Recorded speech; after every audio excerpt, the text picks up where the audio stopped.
परवर्ती राशि मिथुन राशि। मिथुन राशि व्यक्ति विशेष सरल मना, परोपकारी, आत्मस्वाभिमानी, क्या पाखे के हाथ पतांती साहाय्य मागंती एभली स्वभाव व्यक्ति।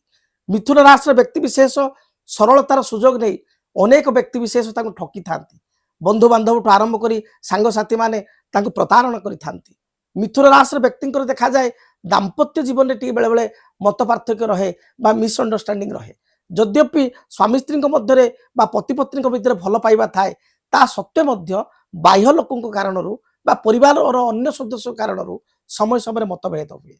मिथुन राशि व्यक्ति जदि विचार करवा आपण को राशि रे अर्थात मिथुन रे बृहस्पति 1 जून 2026 पर्यंत रहिबे।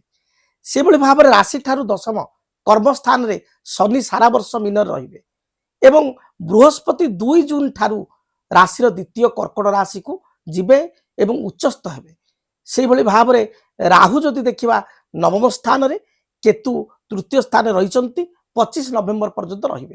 तेणु आपण को पाई जो देखिबा से भली भाव रे राहु केतु को कथा जो देखिबा राहु आपनकर नवम स्थान रे, केतु तृतीय स्थान रे रहिचंती। तेणु आपण पाई जो देखिबा ए वर्षटी शुभ फल प्रदायक हेबो।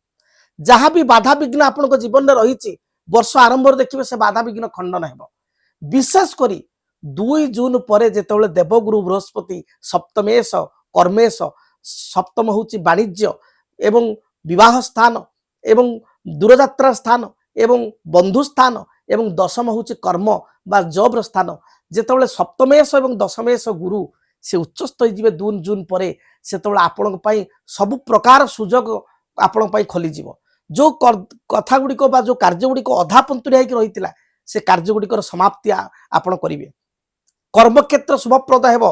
आर्थिक स्थिति को मिथुन राशि व्यक्ति विशेष मजबूत करें। पारिवारिक जीवन में जो मत पार्थक्य मतांतर थिला ता दूरीभूत हेबो। नूतन जान वाहन भूमि क्रय करिवार संपूर्ण सुजोग पाई परिबे। प्रतियोगितामूलक परीक्षा रे कॉम्पिटिटिव एग्जाम रे विद्यार्थी माने सफलता हासिल करिवे। पुओ झींकर जदि किसी चिंता अच्छी से चिंता आपंकर दूरीभूत हेबो। पारिवारिक जीवन दाम्पत्य जीवन सुखप्रद हेबो। जो मानकर पूर्वर मेरिटाल लाइफ रे किसी डिस्टर्बेंस थिला ता निश्चय दूरीभूत हेबो। तेबे आपण पई कहि रखिबी वर्षर आपणकर 2 जून ठारू अर्थात वर्षर मध्यार्ध ठारू वर्षर शेषार्ध पर्यंत आपण पई स्थिति बहुत भल रही। कर्म क्षेत्र रे परिवर्तन समय आपण नोट करंतु। कर्म क्षेत्र पदोन्नति बा गोटे कंपनी आउ गोटे कंपनी को स्थान परिवर्तन जोग 25 मे 2026 रो 28 जुलाई 2026 मध्य सुनिश्चित हेबो। पदोन्नति बा नूतन कर्म परिवर्तन बा नूतन कर्म प्राप्ति बा गोटे स्थान आउ गोटे स्थान को स्थानांतर एभली जोग रहिबो। एवं जदि आमे देखिबा ताहले आपनकर विवाह व्रतादि मांगल्य कार्य मे ठारू जुलाई 15 मध्य पुनश्च नवेम्बर ठारू डिसेम्बर शेष मध्य विवाह व्रतादि मांगल्य कार्य आपण करि परिबे। तेणु आपण पई ए वर्षटी मध्य शुभप्रद रही अछि। आपण पई प्रतिकार देखिबा।